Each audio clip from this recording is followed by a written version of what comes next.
Bismillahirrahmanirrahim.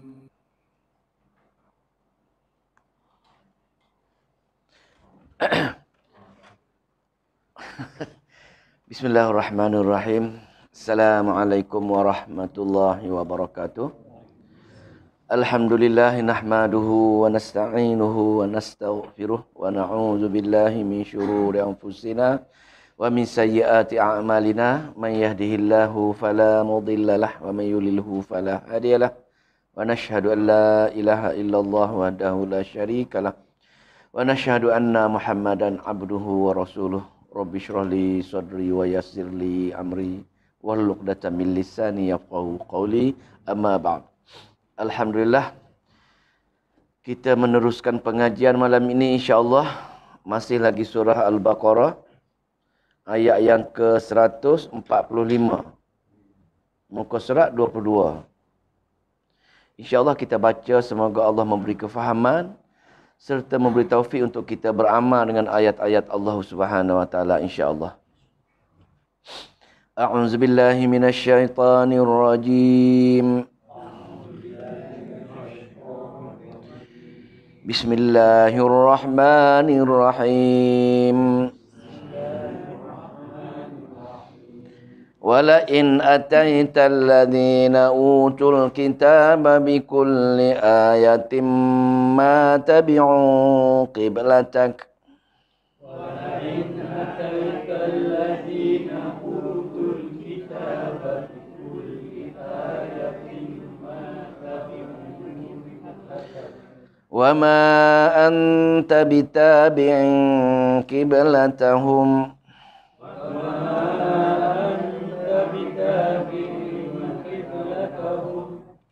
وَمَا بَعْضُهُمْ بِتَابِعٍ قِبْلَةَ بَعْضٍ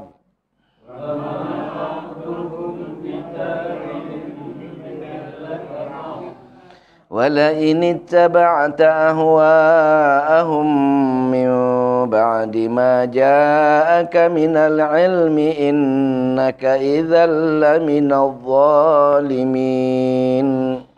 وَلَئِنِ اتَّبَعْتَ أَهْوَاءَهُمْ مِنْ بَعْدِ مَا جَاءَكَ مِنَ الْعِلْمِ إِنَّكَ إِذًا لَمِنَ الظَّالِمِينَ.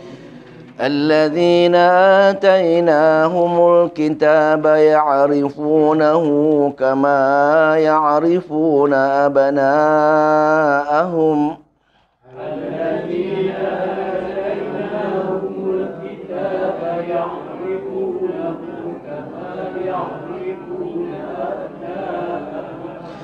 وَإِنَّ فَرِيقًا مِّنْهُمْ لَيَكْتُمُونَ الْحَقَّ وَهُمْ يَعْلَمُونَ. وَإِنَّ فَرِيقًا مِّنْهُمْ لَيَكْتُمُونَ الْحَقَّ وَهُمْ يَعْلَمُونَ. Alhamdulillah. Tajuk yang kita sedang bahaskan sekarang ini ialah masih lagi mengenai risalah, mengenai kenabian. Apa dia mengenai kenabian? Golongan-golongan kafir, yakni golongan-golongan Yahudi terutamanya, golongan Nasara dan juga golongan musyrik Mekah tak terima Nabi. Mereka mencari jalan bagaimana nak condemn Nabi besar kita Nabi Muhammad sallallahu alaihi wasallam. Jadi mereka cari berbagai-bagai isu yang boleh diperbesar-besarkan. Benda kecil pun mereka besar-besarkan. Dulu mereka mengatakan mereka keturunan Nabi Allah Ibrahim. Allah jawab persoalan mereka. Dan yang kita sedang bahaskan sekarang ini ialah mereka mengatakan soal kiblat. Dia kata orang Yahudi kata apalah Muhammad ini. Dia kata dia agama akhir. Dia kata agama Tuhan. Tapi masih lagi kongsi kiblat dengan kita. Sepatutnya kalau dia Nabi, adalah kiblat sendiri. Dia kata macam tu. Waalaikumsalam. Orang musyrik Mekah pula dia kata Muhammad ini dia kata pelik, dia kata dia ikut ajaran Nabi Allah Ibrahim. Tetapi kiblat berkongsi dengan orang Yahudi. Sepatutnya ikutlah kiblat Mekah. Jadi atas faktor Nabi pun memikirkan tentang tomahan-tomahan ataupun celaan-celaan golongan-golongan kafir ini. Maka tengok minggu lepas Nabi berdoa, sentiasa berdoa kepada Allah. Tengok-tengok takut malaikat turun wahyu untuk ubah kiblat. Maka Allah turun ayat yang kita baca sebelum ini. Bagaimana Allah telah menyempurnakan doa Nabi dengan menukarkan kiblat daripada Baitul Maqdis kepada Baitullah. Itu kita baca minggu sehingga sebelum ini. Sebelum ini. Maka pada ketika itu, maka mereka pun mencari juga hujah-hujah yang lain pula nak condemn Nabi. Itu perangai orang degil. Ayat yang kita baca sekejap tadi ialah masih lagi mengenai tomahan mereka bila Allah tukar kiblat tersebut. Mereka masih lagi cari isu lain pula. Cari lain pula. Orang munafik kata pula, kejap-kejap kiblat sana. Kejap-kejap kiblat sini. Kejap lagi agama boleh tukar Muhammad ini. Dia berbagai-bagai isu memang tak puas hati. Maka Allah nukilkan ayat yang 145 kita baca tadi, iaitu mengenai golongan-golongan degil ini.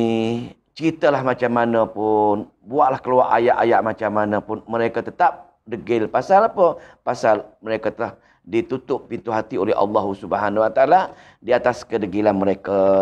Jadi kita baca tahap kedegilan mereka yang Allah kata, kamu tunjuk wahai Muhammad dalil bukti pun, mereka tetap menolak. Mereka tetap mencari hujah-hujah lain nak condemn kamu wahai Muhammad. Kita tengok ayat 145. Wala in ataita, dan sungguh.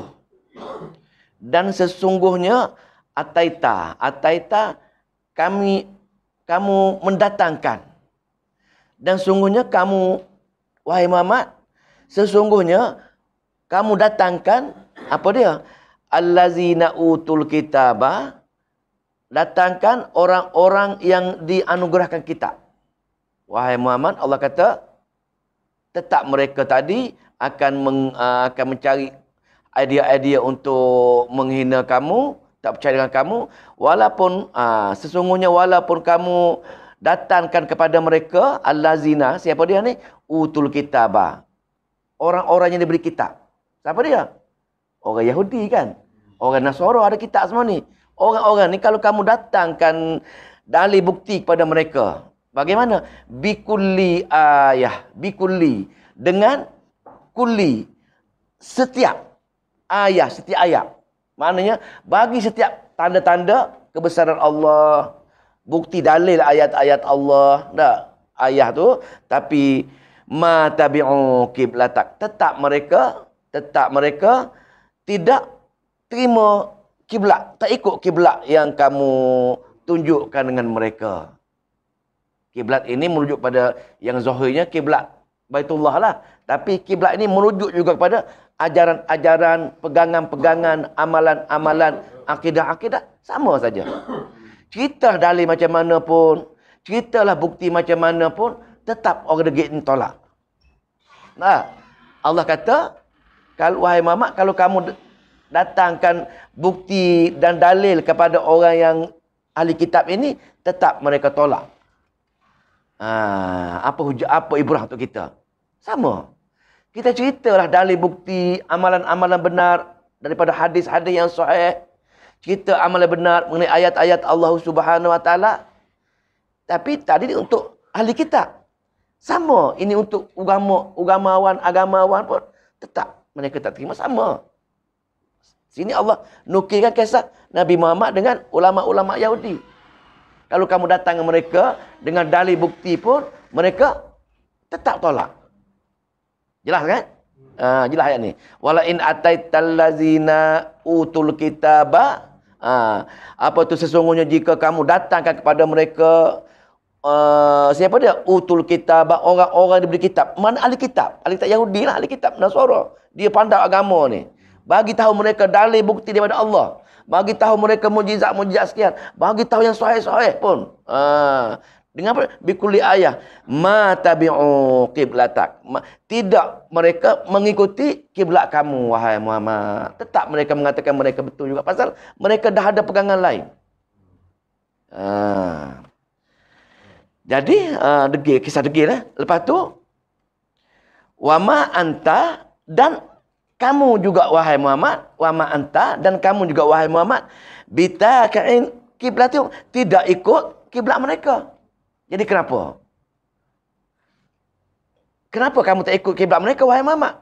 Pasal aku arahkan kamu berkiblatkan Baitullah. Kamu ikut arahan aku. Mereka tak ikut arahan aku. Walaupun kamu cerita berbagai-bagai, kamu agama akhir zaman, bila agama akhir zaman semua sekali kena ikut kamu, tapi mereka tetap degil. Tapi kamu tak ikut mereka kerana kamu ikut arahan aku. Nak cerita di sininya, kita umat-umat Nabi pun samalah. Umat-umat Nabi pun sekiranya ada benda yang sahih, dalil yang benar, maka kena ikut. Pasal apa? Ini arahan Allah Subhanahu wa taala. Wa ma anta bitabi'i qiblatahum. Kamu dan kamu tidak mengikut kiblat mereka. Mana ini merujuk secara zahirnya kiblat antara Baitul Maqdis dengan Baitullah lah. Tapi dikaitkan sama. Kiblat ini ialah benda tempat kiblat tawajuh untuk kita rujuk. Amalan ke, akidah ke, akhlak ke, apa-apa.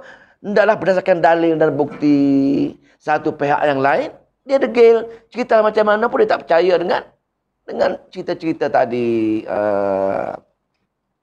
Jadi bila cerita macam ini, apa dia? Wala ini taba'ta dan sungguh. Wala ini taba'ta dan sesungguhnya kamu, wahai Muhammad, ittabi'ta, kalau kamu mengikut. Tengok ni, Allah warning Nabi. Wahai Muhammad, tadi kamu cerita dari bukti, mereka tak ikut juga. Aku perintahkan kiblat ini, kamu ikut. Bagaimana kalau kamu tak ikut? Tengok ni. Tapi mustahil lah Nabi tak ikut. Mustahil Nabi ini dapat dengan Allah. Ayat ni untuk siapa ni? Untuk kita lah. Pasal kita ini ada iman kuat, ada iman lemah. Jadi pesan untuk kita, wala ini taba'ta, dan sesungguhnya wahai Muhammad, kalau kamu ikut apa dia? Hawa nafsu. Maknanya kita dua perkara ya. Sama ada kita ikut Al-Quran, ikut hadis, kalau tak ikut tu hawa nafsu lah. Mana-mana amalan sekalipun, kalau kita ikut sunnah. Tapi tak ikut saja, ikut benda tak ada dalil bukti, itu dipanggil hawa nafsu. Golongan awal ni, siapa dia? Ketua dia.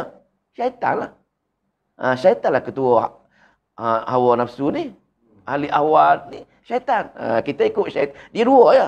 Ikut Quran ke ikut syaitan. Dua tu ya. Kehidupan kita ni, dua perkara ya. Tak ikut Quran, ikut syaitan lah. Tu ya. Maka, wala ini taba'ta, dan sungguhnya wahai Muhammad, kalau kamu ikut hawa nafsu. Pasal apa hawa nafsu? Pasal bukan daripada Allah cerita hawa nafsu. Maka mereka, siapa dia mereka? Orang Yahudi ke, orang Nasara ke, orang musyrik Mekah ke, orang munafik ke? Kalau kamu mengikut mereka, hawa nafsu mereka, min ba'di ma ja'aka minal ilm, daripada setelah kamu sampai ilmu Al-Quran. Kalau kamu mengikut mereka, sedangkan aku dah turun dah Al-Quran. Aku dah bagi tahu dah, ini amalan sekian-sekian, ini akidah sekian-sekian. Kalau kamu ikut mereka juga, sedangkan aku dah bagi tahu untuk kita, maka innaka, sesungguhnya apa dia? Izalla minaz zalimin. Kalau begitu kamu mengikut juga, walaupun kamu dah belajar, kamu ikut juga, maka laminaz zalimun. Sungguhnya ikut ini adalah kamu orang yang zalim. Para Allah kata zalim. Zalim ini, zalim besar ialah syirik kepada Allah Subhanahu wa taala. Maka ayat ini walaupun nampak senang tapi amat menakutkan. Pasal apa? Tak ikut saja Quran sunnah, tak ikut saja benda-benda yang sahih. Allah kata, sedangkan dia belajar dah, maka dia termasuk golongan orang yang zalim. Inna syirka la zulmun azim. Ini untuk kita ayat ini. Nabi tak, mustahil Nabi tak ikut arahan Allah. Tapi untuk umat dia. Maknanya bila Allah pesan dengan Nabi, supaya Nabi sampai kepada kita semua umat akhir zaman. Sahabat-sahabat, dia boleh tengok Nabi tak? Kita akhir zaman ini, sekadar mendengar macam inilah. Kalau kita beriman, itu Nabi menyintai, Nabi merindui umat akhir zaman. Kita dengar kata-kata dia, dengar kata-kata Allah, sekadar mendengar, kita rasa nak ikut. Sayang dengan Nabi, sayang dengan Allah. Itu Nabi merindui kita. Sahabat tegur tak? Siapa lagi sahabat kamu rindu ni, kami kan ada sahabat kamu, aku merindui umatku akhir zaman. Kita semualah. Kita ikut kata-kata Nabi ini. Ustaz, umat akhir zaman ni Ustaz, dia sama dengan kiblat akhir zaman. Kiblat sama, dia sama, semua sama. Kitab akhir zaman, kiblat akhir, semua sama. Pasal dah tak ubah dah. Nabi merupakan Nabi akhir zaman, semua sekali ajaran-ajaran Nabi untuk akhir zaman tak berubah dah. Dah sempurna dah. Sebab al-yauma akmaltu, kekal semua, kekal sempurna dah. Sebab tu tidak ada syariat baru. Syariat Quran je. Kalau orang lain mimpi, kalau orang lain mengatakan dia dapat ilham, pasal wahyu ni ada 3 jenis. Yang pertama, ilham dan mimpi untuk Nabi. Yang kedua, mendengar suara-suara macam Nabi Musa. Yang ketiga, malaikat Jibril turun jumpa Nabi. Kalau keadaan yang pertama tadi, ilham dan mimpi, kalau orang mengatakan dia klaim dia dapat ilham daripada Allah, atau dia mimpi ke, cek mimpi dia, ilham dia dengan kitab dan hadis. Pasal benda dah di buku, dah sempurna dah. Kalau bercanggah, mimpi tipu, ilham tipu. Itu je. Kalau orang mimpi dia ada ajaran sekian-sekian, beramal dengan sekian, zikir-zikir sekian, cek ada ke tak ada dalam hadis? Ada tak dalam Quran? Kalau tak ada, tipulah. Syaitan punya ajaran. Pandailah syaitan kan. Pergi betapa puja dan perkawan dia, datang dia. Ajar kita lah ilmu, sekian-sekian ilmu. Ceritalah dia kata dia sepupu Nabi ke. Pak setara Nabi datang jumpa dia, ajar ilmu. Pasal dah komplit dah. Tapi ada juga ada. Allah Subhanahu Wa Taala dia boleh bagi kepada siapa saja yang nak bagi. Tapi dengan syarat. Setiap mimpi, setiap ilah cek dengan Al-Quran dan hadis. Kalau bercanggah, tolaklah. Sebab tu perlu kita mengaji Quran. Dah tahu dah cerita dia kan. Saya tanya lah. Status tauhid kita ni kan. Kita tak terang tadi. Kalau kita beribadat tidak mengikut Quran dengan hadis, maknanya golongan syirik. Kita golongan syirik. Kalau golongan syirik ini ialah kita bukan tak ikut tu. Maknanya kita bila kita beramal tak sama dengan apa yang Allah perintahkan. Contohnya Allah suruh iyyaka nasta'in. Ada masalah minta dengan aku, ada hajat minta dengan aku atas perkara luar biasa. Tiba-tiba kita dengan Allah minta juga.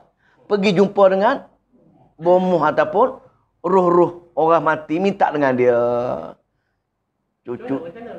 Syirik, itu syirik. Syirik. Dengan Allah percaya, dengan selain Allah percaya. Dia meletakkan sifat Allah kepada selain Allah, itu panggil syirik. Kalau meletakkan sifat selain Allah kepada Allah, dipanggil tasbih. Tapi dua-dua tu, kita kufur, semua kufur. Kita ambil sifat Allah. Allah tahu benda gaib. Tiba-tiba kita kata bomoh tahu benda gaib. Kita ambil sifat Allah. Allah maha mengetahui kan. Tiba-tiba bomoh pun amat maha mengetahui juga. Kita pun percaya dengan dia, berantikad dengan yakin. Intikad itulah. Intikadi tadi, syirik intikadi dipanggil. Syirik amali, kita beramal dengan dia, pergi buat. Kalau intikad juga mengikuti amali tadi, maka dua-dua syirik. Kita dapat syirik amali dan syirik intikadi. Kalau mati tak sempat bertaubat, neraka kekal selama-lamanya. Masya Allah. Berat kini. Sebab tu perlunya kita tahu benda ni. Allah, jarang orang pergi cari Allah yang lain, tidak ada. Bersama-sama dengan Allah, dia cari sifat tadi pergi pada tempat lain tadi. Boleh kan? Maka kena jaga-jaga bab syirik lah. Bersama-sama dengan Allah, yang lain pula boleh menyelesaikan hajat dia, boleh menyempurnakan masalah dia atas perkara luar asbab. Dalam asbab tak masalah pun. Kita belajar ni. Dalam asbab tak ada masalah pun. Bertobat selesai ya. Pasal apa kita boleh bertobat? Kenapa kita bertobat? Kerana kita tahu. Daripada mana kita tahu? Daripada mengaji Quran. Itu je. Untuk ilmu orang yang ni, Quran. Pasal bila kita tahu, selesai masalah. Sebab tu dalam Al-Quran, maknanya 114 surah ataupun 30 juzuk. Nah, ayat berkenaan hukum hakam hanya 200 je. Paling tinggi pun 500, Imam Ghazali kata. Itu je. Mana kita kata 500 lah kita kata. 500 daripada 6,200 lebih. Berapa ratus ya? Mungkin 20% saya ingat. Dua kali dah. Itu je. Tapi yang baki itu, Semua sekali berkaitan dengan dalaman tauhid. Itu je. Tauhid ini cukup senang. Hanya belajar, tahu, tinggalkan. Tak payah pun kan. Dah tahu dah tak boleh pergi minta dengan roh-roh kubur. Stop. Habis cerita. Itu je. Kalau dah buat sebenarnya, bertaubat habis cerita. InsyaAllah lah bila kita bertaubat tahu, Allah amat bagi dengan hambanya. Jelas eh?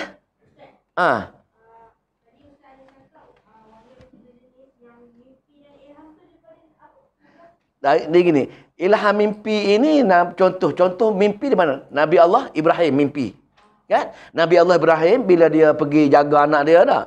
Dia pergi jaga, bermain, bergembira dengan Nabi Ismail, balik semula ke sini. Lama-lama Allah turun mimpi dengan dia, sembelih anak dia. Maka mimpi Nabi adalah daripada Allah, wahyu. Yang isu sekarang ni, orang lain klaim dia pun mimpi juga. Kalau Nabi boleh mimpi, kami pun mimpi juga. Dia kata, mimpi ajar lah. Jadi tu bomo mimpi kan. Boleh sembuh. Macam-macam lah mimpi dia tadi. Lama mimpi tu bomo dah. Kalau mimpi tu bomo, urut, tak ada masalah apa. Masalahnya, bomo tadi luar asbab dah. Boleh tolak bala ke. Bomo dia ni. Okay, macam ni banyak cerita mimpi. Mimpi tak lah. Angkara syaitan tadi. Pasal dia bercanggah dengan syariat dah sempurna dah. Quran dah sempurna, tak ada dah. Nabi dah sempurna dah. Akhir zaman dah. Semua tak ada dah. Patut orang Yahudi kau, orang Nasara kau. Sepatutnya kamu Yahudi Nasara ikut kiblat. Akulah pasal aku akhir zaman. Kenapa kamu tak nak ikut lagi? Allah kata, wahai Muhammad, kamu datanglah. Dalil kepada mereka. Tetap mereka tak terima. Tak kisahlah. Biarlah mereka dengan mereka. Tapi kamu kena pesan kepada umat kamu. Maka ikutlah apa yang aku ceritakan atas wahyu Allah. Kalau umat kamu buat juga, maka mereka termasuk orang yang zalim tadi. Boleh? Maka kita tengok ayat 146. Ayat benar ni sambungan dia. Maknanya allazina atainahumul kitaba. Allazi, orang-orang yang. Siapa dia? Orang-orang yang atainahumul kitaba, yang telah kami beri kitab kepada mereka. Siapa dia? Allah kata orang-orang yang aku telah kurniakan, turun kitab kepada mereka, iaitu orang Yahudi akan bagi kitab dengan dia. Orang Nasrani akan bagi kitab dengan dia. Dan dalam kitab mereka tersebut, detail Allah cerita. Detail. Ini akhir zaman, ada Nabi akhir zaman, nama dia Ahmad, upur dia sekian-sekian, perangan dia sekian-sekian. Akhir zaman, ada satu kitab Al-Quran, ada sekian-sekian, ada sekian-sekian. Ini umat akhir zaman, ada kiblat akan pindah pada kiblat Baitullah Qudus, pada kiblat Baitullah. Semua detail cerita macam tu. Dalam kitab mereka, masing-masing ni. Allazina ataina humul kitaba. Orang-orang ni kami telah beri kitab pada mereka untuk ulama-ulama Yahudi, ulama-ulama Nasara ini. Ya. Dua kitab tu ada kan? Dua kitab ada. Zabur tak berpindah Zabur kan? Pasal dah lama sangat dia. Lepas tu, apa jadi pada ulama-ulama yang ada kitab, orang baca kitab mereka ni? Ya'rifunahu. Mereka ya'rif. Mereka arif. Mereka mengetahui. Arif. Melayu panggil arif juga. Arif ni bijaksana, tahu tak? Kenal. Ta'arif. Kita kenal. Mengetahui, mengenali nahu, mengenalinya. Nya ni domain pasal nya ni. Rujuk pada siapa?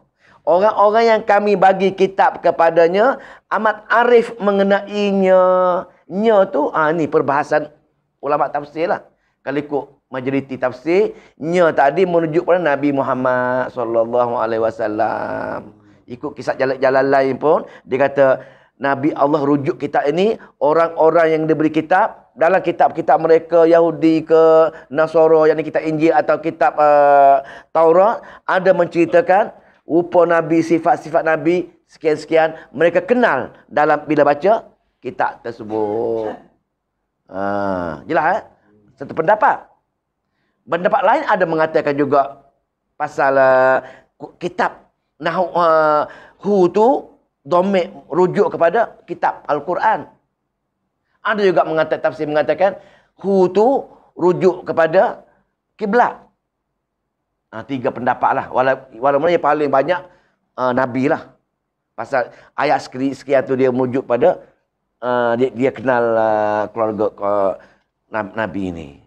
Tapi boleh buat semua. Boleh terlibat semua, boleh kata semua. Boleh? Nampak lagi dah? Allazina, orang-orang yang atainahumul kitaba, yang kami telah bagi kitab kepada mereka, yakni kitab Taurat dan kitab Injil, ya'rifunahu, mereka mengenali Nabi dalam kitab-kitab mereka pun boleh. Mereka mengenali kitab Al-Quran dalam kitab-kitab mereka pun boleh. Mereka mengenali kiblat Baitullah dalam kitab-kitab mereka pun boleh. Tapi yang paling senang kita nak fikir pasal tajuk ni, tajuk risalah, tajuk kerasulan, kita katakan situ mereka mengenali Nabi daripada kitab-kitab mereka. Jelas kan? Seperti mereka kenal anak. Ni baru masih, tapi masa mereka kenal anak mereka. Itu tafsir ni, tapi mereka pun ada hujah juga lah. Kita boleh kata mereka pun ada hujah mereka juga kan. Tapi di sini ayat kama sebagaimana ataupun seperti ni abna'ahum, anak-anak mereka. Anak-anak, abna ni anak-anak lelaki, anak-anak lelaki. Dalam anak ni dalam Quran ada 3 jenis. Aulad umum, anak lelaki, anak perempuan. Kalau abna, anak lelaki, banak, anak perempuan. Di sini Allah meletak Al-Quran abna, anak-anak lelaki mereka. Ada orang tanya, kenapa anak lelaki tidak anak perempuan?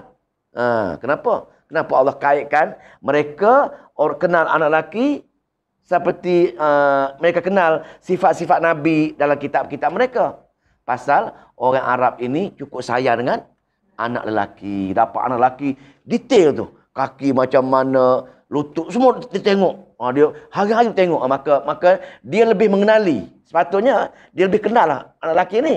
Kenal anak lelaki pun, dia lebih kenal lagi sifat-sifat Nabi dan kitab lagi berbanding dengan dia kenal lelaki ni. Mana hebatnya. Sebab tu dia, bila nama apa tu? Yahudi Abdullah bin Salam kan? Umar tanya Ibn Salam. Wahai Ibn Salam, dia kata, sebelum kamu masuk Islam, bila kamu baca kitab-kitab Taurat kamu, bagaimana kamu kenal Nabi ni? Dia kata, aku kenal Nabi Muhammad SAW ni daripada kitab-kitab Taurat ini, aku lebih kenal dia daripada putera dan puteri aku sendiri, dia kata. Aku baca Taurat tu, detail kitab Taurat tadi, cerita Nabi macam mana, rambut macam mana, muka macam mana, kulit macam mana, tinggi rendah macam mana, semua ada. Tengok tu begitu detail. Lepas tu ayat ni aku kenal. Yang arifu, mereka mengenali dah. Mereka mengenali, arif sangat dengan tu, kama yang arifu lebih daripada mereka kenal anak-anak mereka. Anak-anak lelaki ni pada rapat lah. Anak perempuan kau rapat sikit pasal orang Arab tak suka kan. Anak lelaki mau lebih kenal Nabi lagi. Tapi ulama mereka ubah macam ni. Rambut kerintil, rambut ekar dia kata rambut lurus. Kulit Nabi putih merah, dia kata kulit hitam. Dia ubah. Supaya jangan percaya. Ini PL ulama Yahudi pasal dengki tadi. Dengki dia tak nak orang berkongsi kuasa dengan Nabi dah. Dia tak nak berkongsi pengaruh dengan Nabi. Jadi bila macam itu keadaan dia, mereka mengenal Nabi tadi, tapi mereka tetap juga dengki barian tadi. Tengok baca. Wa inna dan sesungguhnya fariqan. Firqah ini kumpulan-kumpulan. Sekumpulan. Bukan semua tipu, bukan semua tak percaya. Sebahagian. Contoh Abdullah Salam percaya. Dia tu masuk Islam. Kan? Sebahagian. Firqah. Wa inna fariqan. Dan sesungguhnya sebahagian minhum daripada mereka. Sebahagian daripada mereka layak tumuna. La ini bagi pasti mereka layak tumunya. Mereka menyembunyi. Benar-benar pasti mereka menyembunyikan sifat-sifat perihal Nabi tadi kepada anak-anak buah dia. Wa inna fariqam minhum la yaktumuna, dan sesungguhnya sebahagian daripada mereka, terutamanya ahli-ahli kitab, benar-benar menyembunyikan. Kata ma, layak tumuna, menyembunyikan al-haq, kebenaran. Kitab Al-Quran tadi yang cerita bab Nabi, yang cerita bab kitab Al-Quran, yang cerita bab apa-apa kebenaran sekalipun. Pasal semua Al-Quran benar. Tidak ada perkara yang benar pada Al-Quran. Maka di sini mereka menyembunyikan kebenaran Al-Quran tadi. Wahum ya'lamuna. Walaupun mereka tahu. Mereka tahu. Nabi akhir zaman akan muncul. Nabi ini, kita ini. Dia tahu tapi atas dasar dengki, Allah tutup hati tadi. Nak popular tadi. Itulah ciri-ciri orang Yahudi ini. Baik itu kalau dalam kitab usul tafsir Syah Waliullah, nak kenal orang Yahudi zaman sekarang ini, siapa dia? Ulama-ulama ataupun ustaz-ustaz. Bahaya ni. Dalam Al-Quran, kalau ikut usul tafsir Syah Waliullah, dipanggil ilmu jadal, ilmu berhujah dengan golongan kafir. Golongan kafir hanya ada 4 golongan. Musyrikin, munafikin, Yahudi, Nasara. 4 ni ya. Nak kenal masing-masing, nak kenal Yahudi, kamu tengoklah akidah nanti siapa ustaz-ustaz ataupun ulama-ulama ini. Yang ni mereka suka menyembunyikan kebenaran pasal mereka ada kepentingan dengan dunia.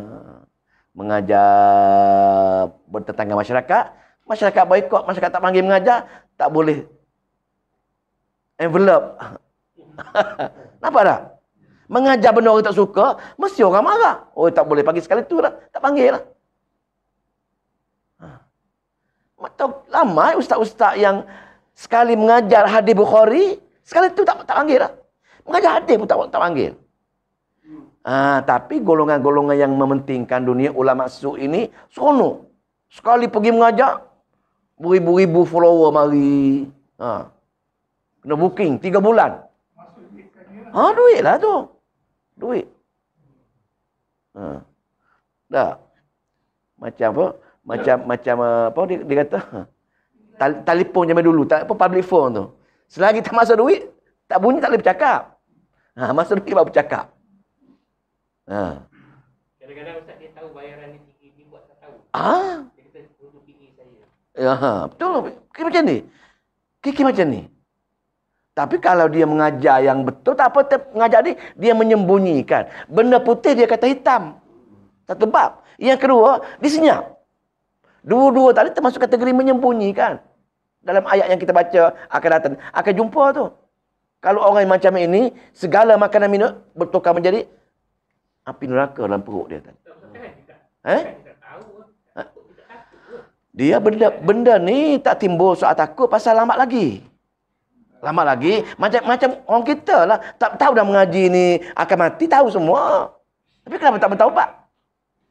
Benda ini ialah syaitan. Syaitan lah. Pasal syaitan memandang baik apa-apa keburukan yang kita buat. Wa innahum layasuddunahum anisabil wa yahsabuna annahum muhtadun. Menghalang kita daripada buat baik dan kita buat jahat pun nampak baik. Itulah syaitan. Kita nampak taukahlah. Itu kita rasa pasal dia ada kepentingan dalam diri dia. Yang menyebabkan dia tak nak ubah perangai-perangai. Macam tadilah. Ayat pertama tu dah. Dia tahu semua tapi tak nak juga. Benda baik apa salahnya? Saya tengok kata-kata Imam Syafi'i. Kasar kata-kata dia lah. Orang yang beramal dengan benda baik apa salahnya ni? Saya ingat, saya tak baca, tak bawa dia punya kata-kata tadi. Ada kata-kata perkataan dia. Orang yang mengucapkan benda baik apa salahnya sedangkan dia tak ada ni, berat akhirnya tu. Imam Syafi'i kata. Sampai ke zat, tak ingat. Saya tak malah itu. Hampir-hampir dengan kufur. Imam Syafi'i kata. Saya tak bawa nanti kalau kita saya bawa benda tu. Lupa bahasa yang diguna. Berat kini. Kini bukan pasal mendustakan. Ulu. Kita main-main benda ni. Main pasal apa? Pasal kita rasa tak apa. Pasal kita rasa benda pegang ni, alah takkanlah tok nenek kita salah, takkanlah ustaz kita salah. Sedangkan benda tu benda salah. Kita pelik. Dia tak nak lepaskan. Itu bab Yahudi. Dia kategori lain. Kalau nak bab orang dalam ni kitab Syekh Waliullah ni. Nak tahu kitab, nak tahu perangai orang musyrikin, orang syirik ini, orang duduk luar bandar yang tak belajar Quran ni. Dia teruskan ajaran untuk nenek mereka je. Benda baik apa salahnya. Itulah. Berkekalan dengan perkara-perkara khurafat tadi. Pasal inilah musyrikin. Musyrikin zaman sekarang. Pergi luar-luar bandar yang tak mengaji Quran, tak mengaji hadis, dia hanya belajar ikut apa-apa saja yang masuk pada mereka. Dua. Kategori ketiga, nak kenal golongan Nasara, apa dia? Kerabat-kerabat orang alim. Anak-anak masyaikh. Yang klaim sepupu Nabi, sepapak Nabi, cucu Nabi semua tu. Dia jahat kemai, tapi dia kata apa, kami ini keturunan Nabi-Nabi, mesti kalau kami mati pun Tuhan sayang dengan kami. Cucu ni, keturunan-keturunan tu, mereka bercakap sangat-sangat taksub dengan kaum mereka, pemimpin mereka. Mereka taksub. Takkanlah pemimpin kami bertolong kami. Tu ciri-ciri Nasara. Awal. Satu lagi apa lagi? Munafik. Nak kena munafik, dia kata bagaimana? Nak kena munafik, dia kata dia lah. Kata dia, kalau di India dahulu, pasal dia ni pembantu kepada Raja Aurangzeb, dia kata orang-orang yang ada kepentingan dengan kerajaan. Mana? Pegawai-pegawai kerajaan dan politician sekarang ini. Bahaya ni. Pasal dia nak mengembirakan ketua dia. Ketua dia kata apa pun, dia mengesahkan. Pasal apa? Dia ada kepentingan dengan ketua tadi. Teruk sikit kita ni. Ramai. Ketua kata macam mana pun ikutlah. Ketua pun dah dia ambil kepentingan tadi. Itu munafik. Pasal dia nak kepentingan dunia tadi. Cukup empat dalam usul tafsir Syekh Waliullah ada cerita bab dipanggil ilmu 5. Ilmu akam, yang kedua ilmu jadal, dan yang ketiga ilmu tazkir bi ala ilah, sifat-sifat Allah. Allah cerita sifat-sifat dia dalam ni. Tiba-tiba dia pergi kait dengan takwil sifat-sifat tadi. Allah bagi sifat dia sekadar kita faham. Kalau untuk khalaf pun, khalaf takwil berdasarkan Al-Quran. Jelas. Tapi tiba-tiba dia pergi takwil dengan berbagai-bagai takwilan. Ada ilmu jadal tadi. Lepas tu ilmu ayamillah, ilmu peristiwa. Oh, cerita bab peristiwa. Berbagai-bagai lima usul yang ada dalam Al-Quran. Amat-amat menarik panjang sangat. Okey. Wahum ya'lamun, dan mereka mengetahui benda tersebut. Jelas tak ni? Jelas kan? Saya terang sangat ni. Maka orang-orang yang diberi kitab tadi, dalam kitab mereka jelas sifat-sifat Nabi sekian-sekian, tapi mereka lebih tapi mereka tak ikut juga. Sebagian mereka dia kata menyembunyikan. Menyembunyi, tak cerita betul, ataupun tidak cerita. Membohong satu. Saya senyap. Kesannya sama. Pasal kesan dia, kebenaran tak muncul. Macam mana orang nak tahu kejahatan syirik ataupun kejahatan ini kalau orang tak cerita? Semua ustaz tak sembunyi, takut orang cop dia tak cerita benar. Maka kebenaran tertutup, tersembunyi. Itu yang Allah marah sangat, golongan-golongan yang menyembunyikan. Menyembunyikan benda yang penting. Kalau nak menyembunyi benda yang tak penting, tak kisah. Dah. Kita sembunyi benda yang tak ada harga. Contoh, kita sembunyi tali selipar yang buruk tak nak pakai dah. Orang tak kisah pun. Tapi cuba kita menyembunyi, semua orang nak guna malam ni juga. Sembunyi handphone orang. Mesti dia cari dah. Sama macam ni. Kita menyembunyikan hak yang betul-betul penting. Tiba-tiba kita sembunyi, tak sampai kepada orang lain penyembunyian tersebut. Itu Allah ancam dengan semua isi perut itu penuhi dengan api neraka bila pergi menemui Allah nanti. Semoga Allah jauhi kita lah. Okey, sambung lagi. Maka al-haqqu, maka kebenaran itu. Apa dia kebenaran? Kebenaran yang paling benar ialah Al-Quran lah kan. Wahyu. Benar. Wahyu itu daripada min rabbika, daripada Tuhan kamu, wahai Muhammad. Selain daripada Allah, tidak benar. Jadi apa-apa sahaja kiblat ke, amalan ke, akidah ke, apa tu, dipanggil apa tu? Akhlak ke. Kalau bukan daripada Allah, bukan daripada Nabi, tak benar. Pasal Allah kata, Al-haqqu min rabbika. Kebenaran itu memang daripada Tuhan Rabbi, Tuhan penjaga. Kenapa dia tak panggil Al-haqqu min Allah? Lah, tapi dia bukan sifat dia. Maknanya Allah jaga kamu, Allah urus takbir kamu, Allah cipta kamu. Kenapa kamu tak nak percaya dengan kebenaran Al-Quran sebegini rupa? Allah guna sifat dia. Aku buat kamu, aku jaga kamu, aku nak bagi syurga kamu. Kenapa kamu tak percaya, ragu-ragu dengan kitab aku ni? Tak ragu, tapi tak baca. Habis tak belajar tadabbur. Kenapa tak ragu-ragu? Kalau kamu yakin Quran pada aku tanya kamu, mesti kamu bertukulumu nak dengar semua kata-kata aku. Maka mulut saja kamu kata yakin, sebenarnya kamu tak yakin.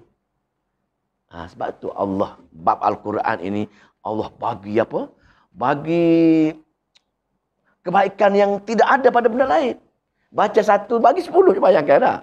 Bayangkan. Untuk satu huruf saja. 10. Besar. Nak sampai ke semua tu, tengok. Allah nak suruh kita pasal kebenaran dalam tu. Maka, fala takunanna. Maka, jangan sekali. Jangan sekali, apa dia? Takunanna minal mumtari. Kamu menjadi orang yang ragu dengan kitab Al-Quran aku. Maknanya berusahalah. Berusahalah sedaya kamu menjadikan Al-Quran aku sebagai cara hidup. Baca hari-hari. Faham dengan dia. Sebar dengan dia. Barulah kamu tak ragu dengan kitab kami. Betul dalam apa? Alif Lam mula-mula. Alif Lam Mim zalikal kitabul la raiba fihi hudal lil muttaqin. Nak menjadi orang bertakwa, petunjuk. Petunjuk daripada Quran ya. Quran akan petunjuk. Kenapa kamu aku akan bagi syurga, sifat dia bertakwa. Tapi nak dapat syurga, nak dapat syurga ni kena bertakwa. Nak dapat takwa ini hudan tadi. Tapi kita tak nampak benda ni. Kita okey, orang kawan-kawan kita lah. Kita okey, alhamdulillah. Online. Tidak bersegera dengan benda-benda tadi. Boleh? Lepas tu 148. 148 itu mana yang dia nak sokong yang 146 lah. Ayat-ayat tadi mana nak cerita bab Al-Quran tu lah. Benar macam mana pun. Tapi orang degil ni tetap tak percaya. Ceritalah Quran macam mana pun tetap dia tak percaya. Pasal apa? Pasal mereka kenal. Dalam ayat-ayat Al-Quran, dalam dalil Al-Quran, mereka lebih kenal lagi benda tu daripada anak lelaki tadi. Tapi mereka tetap tak nak beramal juga. Kita yang dah mengaji ni pun, mengaji faham dah ni. Dah mengaji faham, tak nak beramal juga. Parah juga ni, lagi parah. Ada. Kita sekarang ni yang pertama, tak mengaji dengan mengaji. Okey, mengaji lepas. Atau bab, faham. Bila faham, adakah kita beramal? Itu berat. Dah beramal pula, tak menyebarkan pula termasuk kategori. Termasuk takut-takut, kita risau takut kategori, menyembunyi, tak cerita ke orang. Menyembunyikan benda-benda yang amalan dan juga tadi. Takut malu orang, nanti orang kata nak tunjuk alim ke. Benda tadi. Aku nak pulau lagi. Nanti kita baca bab pulau. Nanti ada ni kena pulau nanti. Tak. Okey.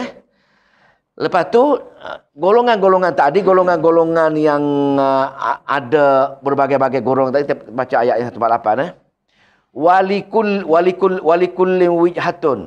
Dan setiap apa tu dan li bagi kulli setiap. Setiap apa ni dia ada tergantunglah. Setiap kumpulan lah. Walikullin. Dan bagi setiap takdir dia kumpulan. Dan bagi setiap kumpulan suara ke Yahudi ke musyrikin ke munafikin ke, setiap kumpulan tersebut wijhatun, ada wajah. Wijhatun ni arah tujuan masing-masing. Setiap agama dia ada pandangan masing-masing. Setiap firqah dia ada pandangan masing-masing. Macamlah orang sunnah sekian-sekian, orang tu sekian-sekian, orang ni dia ada hala masing-masing. Tak boleh elak itu. Memang Allah kata setiap orang memang ada berbagai-bagai fikrah. Manusia ini ABC pada walikulli wijhatun. Setiap orang ada arah ataupun pegangan masing-masing di mana huwa muwalliha dan dia pegang betul-betul halat atau wajah ataupun agama dia pegang betul-betul yang dia ada. Kalau dia nak buat amalan sekian-sekian, dia pegang betul-betul amalan-amalan sekian. Memang itulah lumrah macam tu. Orang yang beramal dengan hadis palsu pun, dia beramal, dia pegang betul-betul. Orang yang berbagai-bagai lah. Pasal apa? Walikulli wijhatun huwa ni merujuk pada firqah-firqah tadi. Dia masing-masing ada agama, masing-masing dia ada amalan, masing-masing ada fahaman, ada masing-masing. Dan mereka tadi muwalliha, mereka menghadap kepadanya betul-betul, mereka pegang betul, mereka beramal dengan betul, walaupun tak betul pun mereka rasa betul benda tadi. Ajaklah nak marilah, jangan baca sekian-sekian hari sekian. Tak nak percaya. Kena bacalah amal zikir pagi, zikir petang, suruh baca. Kami buat zikir Sabtu, zikir kami, zikir Isnin. Dia kata macam tu. Dia pegang. Pasal apa? Berbagai-bagai fahaman dah benda ni. Dia tak percaya kita cerita. Kan? Cerita tadi, kenapa tak percaya? Cerita dalil bukti. Tak percaya nak macam mana? Pasal dia kata hak dia dah ada. Dia percaya dengan hak dia pegang tadi. Jadi, memandang kita di akhir zaman, Nabi akhir zaman, kitab akhir zaman, maka Allah tegur golongan-golongan ini. Maka sepatutnya setiap golongan tadi kembali kepada jalan yang benar. Ini jalan Al-Quran dan Nabi akhir zaman, yakni kiblat Baitullah tadi. Untuk apa? Fastabiqul khairat, berlumba-lumba kepada ini ayat-ayat ni kita belajar dulu. Maknanya perkara agama ni sebagai dalil bukti fastabiqu, berlumba-lumba ke agama ni. Mari masjid surau kena pertama, mari belum nak mengaji, mari mengaji nak faham dan cerita. Pasal apa nak pasal sabaqah. Sabaqah ni musabaqah kan? Apa musabaqah Al-Quran tak? Bertanding Quran tu. Nak mula-mula. Daripada asal kata sabaqah. Ayat dia punya tu. 3 huruf tak? Huruf dia sabaqah. Sabaqah ini mendahului. Maka fastabiqu, maka berlumba-lumba untuk buat pegang betul-betul agama akhir zaman seperti Al-Quran, hadis dan juga kiblat tadi. Dalam ayat lain banyak ni. Dalam ayat-ayat Quran banyak sekali bab agama, bab akhirat Allah perintahkan berebut-rebut berlumba-lumba. Pasal apa? Pasal peluang mari sekali ya. Ayat apa tu yang kita baca surah apa tu hari Jumaat tu, surah Al-Jum'ah kan? Ya ayyuhallazina amanu, ya. Dia kena. Ya ayyuhallazina amanu iza nu dia lisolat minal yaumil Jumaat. Lepas tu fas'au dah. Fas'au ila zikrillah. Tengok tu. Fas'au, maka berlari-larilah untuk ingat Allah. Tengok berlari-larilah. Ayat akhirat agama memang Allah perintah berebut-rebut. Kita tak nak berebut, kita berebut dunia. Itu PA masalah. Apa lagi? Banyaklah dalam Quran saya tak ingat ayat dalam surah. 48 ni pun dia kata maka berlumba-lumba lah membuat kebaikan. Betul. Kita tengok tu ayat-ayat lain. Satu lagi surah Az-Zariyat pun ada. Fafirru ilallah, maka berlarilah, segera kembali kepada Allah. Lakukan untuk bertaubat sekali. Mana-mana ayat. Tapi kalau ayat-ayat dunia kan, contoh kan apa tu? Surah yang kita baca surah Al-Mulk lah. Ayat berapa ayat? Ayat Al-Mulk tu ya astagfirullah. Tak ingat yang ujung-ujung lah. Makanlah kamu keluar cari rezeki, makanlah. Apa tu? Makanlah. Al-Mulk. Ingat tak? Nak jumpa tak ingat ni.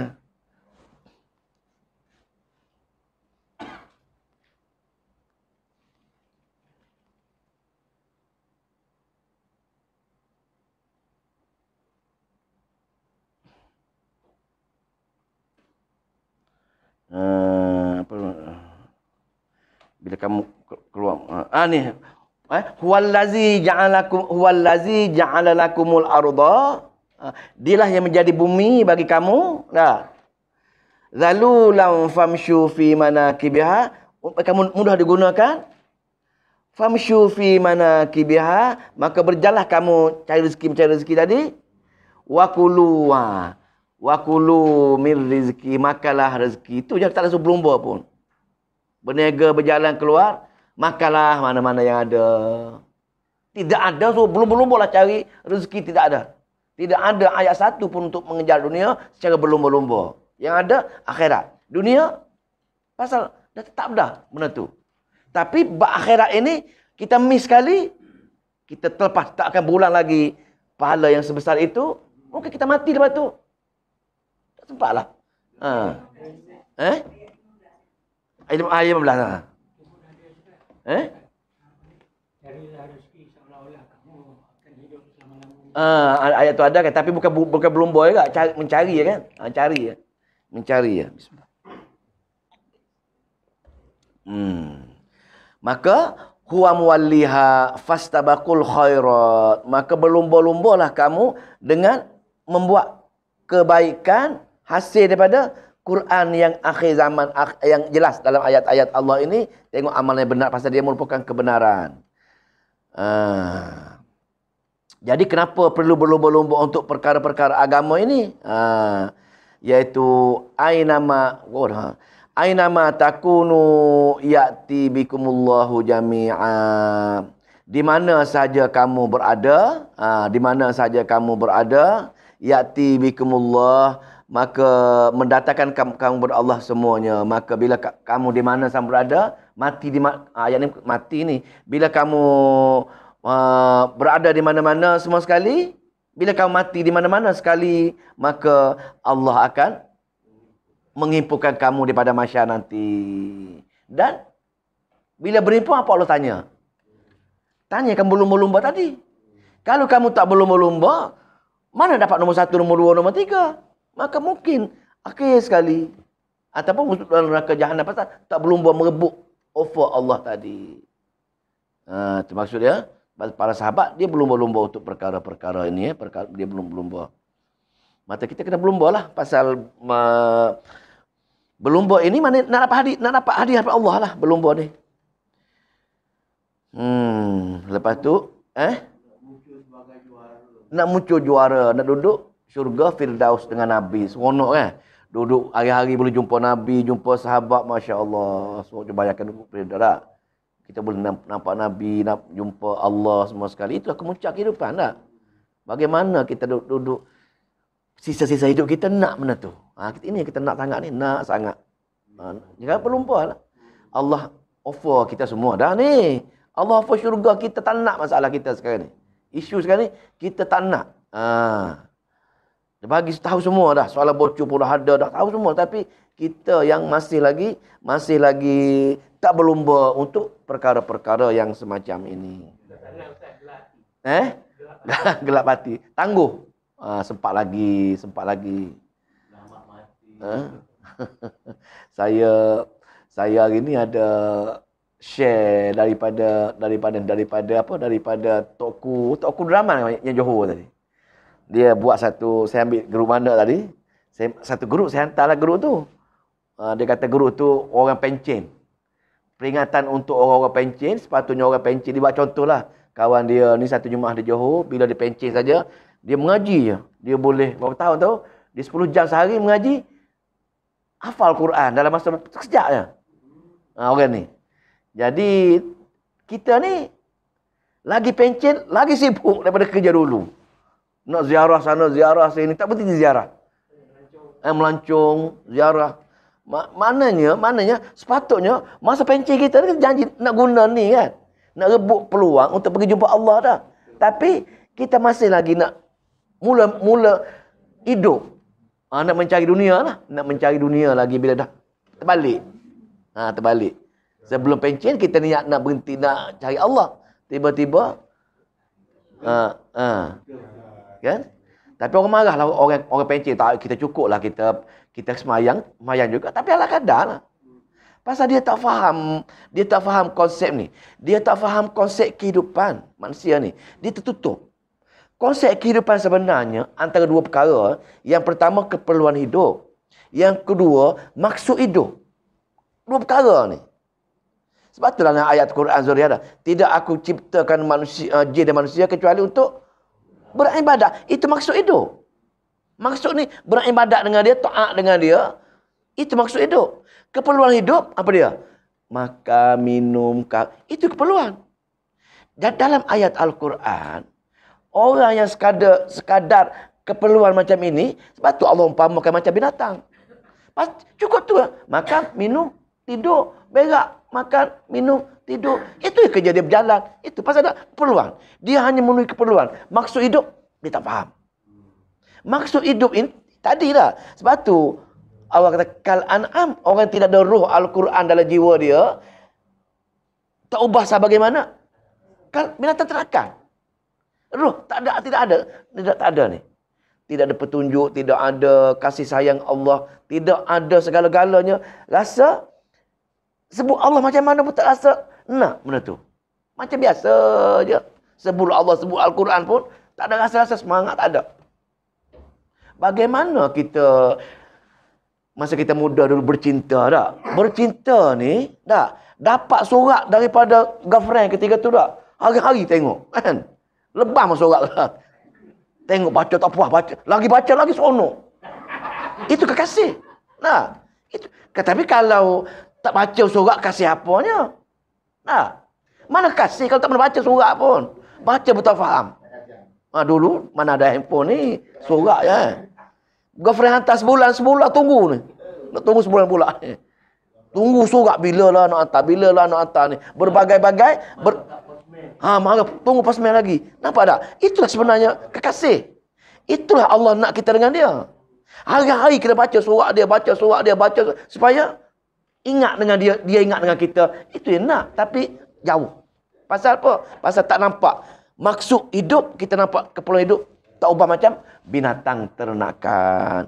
Ruh Al-Quran tak ada umpama ruh yang dicabut daripada jasad, maka matilah jasad. Ruh yang tidak ada ruh Al-Quran, matilah ruh kosong. Kalau macam binatang, stop.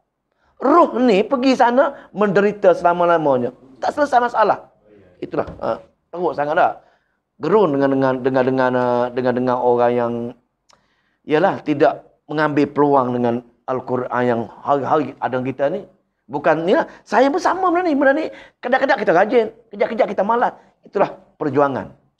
Pasal kita berjuang. Sebab dalam Al-Quran, Allah seringkali ayat-ayat yang panjang, surah yang panjang, Allah cerita bab musuh kita. Syaitan nombor satu je. Itu yang musuh kita nombor satunya. Syaitan. Syaitan yang membuat kita ni iman berkurang, iman bertambah tadi. Jadi cik. Kejap malah nak balas. Malah tu lah. Kalah. Tewas. Berperang. Pasal kita nak solat tu, kita berperang tu. Masuk sejadah saja berperang dah. Pasal dia datang, geng-geng semua urus. Dia datang gerombolan.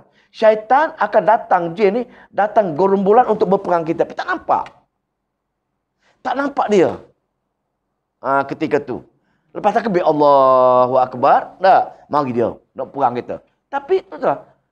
Sejarah ni berperang. Tapi tak nampak. Dia tak nampak. Bisik lah. Pegang mata, pegang telinga dah. Mengantuk gitu. Gatal dia lah tu. Gatal lah teringat ke kari. Kari kambing tak habis lagi kat rumah. Ingat mana tu juga. Ingat. Pasal apa? Pasal dia berjaya berperang, kita tertewas. Itulah liciknya syaitan yang kita sepatutnya berperang lawan betul-betul lah. Cukup tu panjang kita ni. Habis ayat ni. Mana? Maka bila kamu tak berlumba, daripada mana-mana kau mati pun, pasti kamu tak boleh lari pada aku. Pasti kamu datang menemui aku dan aku akan tanya perkara-perkara ini. Dan soalan bocor yang Allah tanya, berulang kali saya baca, alam ya'tikum nazir. Tidak ada kau orang baca ayat-ayat aku kepadamu. Dulu tu je ayat. Dia pusing-pusing ayat yang pasal Quran ni lah. Pasal dihumban kerana kegagalan kita nak beriman, beramal dan menyebarkan ayat-ayat Allah Subhanahu wa taala. Innallaha sesungguhnya Allah itu ala kulliha, ala atas segala syai'in, segala sesuatu, qadir, maka dia maha berkuasa. Maha berkuasa. Saya belajar baru ni hari apa? Baru ni kita baca hari Ahad kan? Kita belajar Mawatuk Imam Malik dah. Mawatuk Imam Malik, kenapalah kita malas sangat nak baca 100 kali la ilaha illallah wahdahu la syarikalah lahul mulku wa lahul hamdu ala kulli syai'in qadir. Baca 100 ada 4 kelebihan. Kelebihan yang pertama, tak ingat Allah ampunkan dosa buih di langit. Memerdekakan 10 hamba. Memerdekakan 10, cuba bayangkan. Merdeka 10 hamba ni, hamba zaman dulu. Hamba zaman Nabi dulu 12,000 dinar. Tengok tu. 12,000 dinar kalau convert dengan nilai sekarang ni, harga kereta yang paling mahal di Malaysia ada rasanya. Kereta apa? Kereta apa paling mahal lah ni? Tak pula. Murah dah sekarang dah, murah dah. Sejak tak pula elektrik tu murah dah. Dulu mahal lah kan, tak ada dah. Umpamanya macam tu lah. Cuba bayangkan. Katalah sejuta sebiji, sejuta seorang hamba, kali dengan 10. Tapi, tak nampak benda ni. Nak zikir 100 kali ya. Lah, kita buat apa zikir pagi petang ada kan? Orang lain.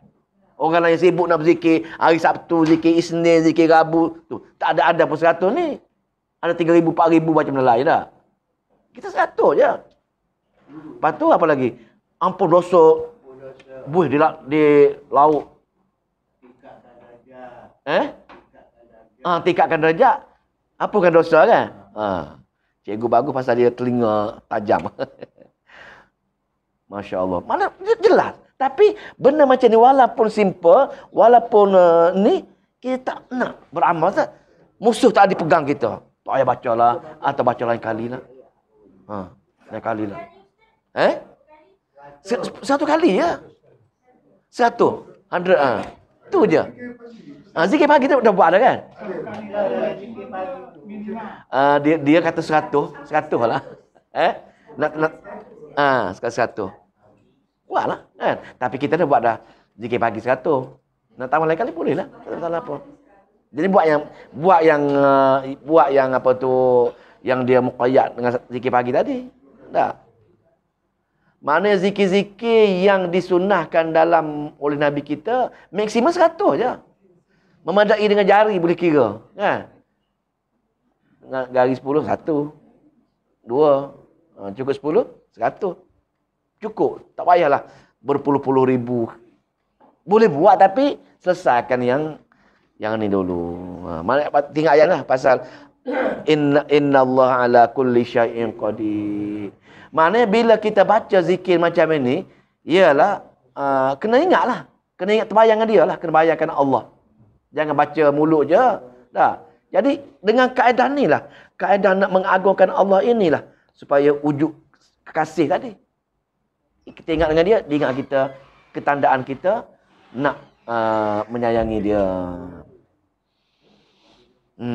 Itulah.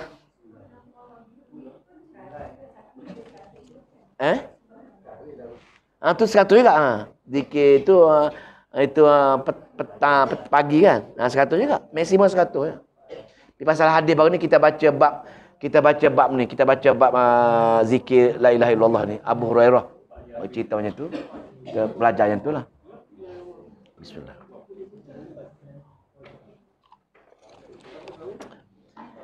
Ada soalan? Ada kan? Letih kan? Lagi kan? Subhan, betul lah puan. Subhanallah wa bihamdihi ada juga 100 kan? 100. 2. Subhanallah wa bihamdihi pun 100 juga. Kita baca dah zikir pagi tadi ha. Cukuplah yang paling banyak pun zikir tu. Dah. Berat lagi. Dia ada 2 kan, dia Maulana ada. Subhanallah wa bihamdihi. Ada satu lagi, satu hadis lagi kau yang katakan subhanallah wa bihamdihi. Ada Ada 2 hadis kau. 2 hadis katanya. Saya tak pasal dengan. Ya Maulana aja, dia baca hadis itu. Subhanallah yang di saja. Azim, berat di timbangan tu ya? Doa tu ya? Ringan di mulut, berat di mana? Hadis lain. Ada lain lah. Allahumma salli wa sallim wa barik ala Muhammad. Allahumma faqina fi din wa 'allimna ta'wil wa hdina ila sawa'is sabil. Allahumma afiqna lima tuhibbu wa tarda waj'al akhiratana khairan minal ula. Radina billahi rabban wa bil islami dina wa bi Muhammadin nabiyya wa rasulah. Allahumma aj'alal qur'ana hujjatan lana ya arhamar rahimin. Wa la taj'alal qur'ana hujjatan alaina ya rabbal alamin. Rabbana atina fid dunya hasanah wa fil akhirati hasanah wa qina azabannar. Walhamdulillahi rabbil alamin. Assalamualaikum warahmatullahi wabarakatuh.